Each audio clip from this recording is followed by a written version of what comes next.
إن أصحاب الجنة اليوم في شغل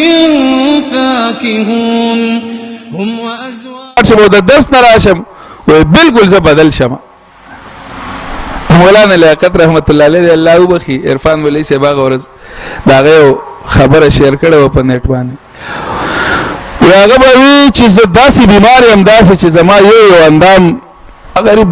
په ډېره بیماري او سخته خصوص په د پزان تیرول الله دې ول قبر منور کی او الله دې موږ ټول ملګری داسې بیمارونو او ساتي او موږ داسې ملګری د غمونو کتون او ساتي ترنه نه یریږي دا یریدو سره نو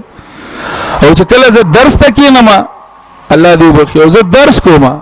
نو چې څومره ټیم زه درس کوم په هغه وخت کې بیماری زمانه داسې اوچته شي چې زه پوهېږم نه چې چرته لاړ او چې کله درس ختم شي بیا په ما هغه تکلیف بیا را شروع شي دا د قرآن برکات دي ورونو قرآن تکینئ او تشه ناسته نه صحیح معنو کې په دې عمل شروع کړئ قسم دې په دې کې داسې خوشحالي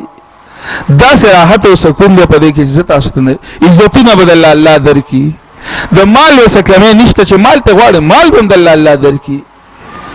سکون به هم د الله درکړي راحت به الله درکړي خوشحالي به د الله درکړي دې کتاب کې داسې مزید موږ د اختر چټیانې ورکو درې سره قرآن مې مخې ته قسم دی چې هغه د اختر خو د خوشحالۍ ورځې دا خوشحالي بالکل بېله خو څلور پنځه ورځې موږ داسې یو که نه لکه د سړي نه سروک شوي نه یو چې هغې پسې وارخطا ګرځي زموږ د ژوند هغه مزه ختمه شوي یو عالم فرمایي لو علم الملوک لقتلناه بالسيوف وایي که بادشاهانو ته پته ولګېده که نه چې په دې کې څومره سکون دی لکه نن ورته پته دی که نه چې چېرته څه ګوري او په هغې کې پیسې بس پنجه پیاچوي د عوامو نه یې راښکي ځان ته دقه رنګ وایي که دوی ته پته ولګېده چې په دې کې څومره سکون دی که نه نو د عالمان به په تورو باندې لقتلناه بالسيوف سیف تورې ته وایي په تورو به یې ووژني او دا سکون او راحت به ترې نه واخلي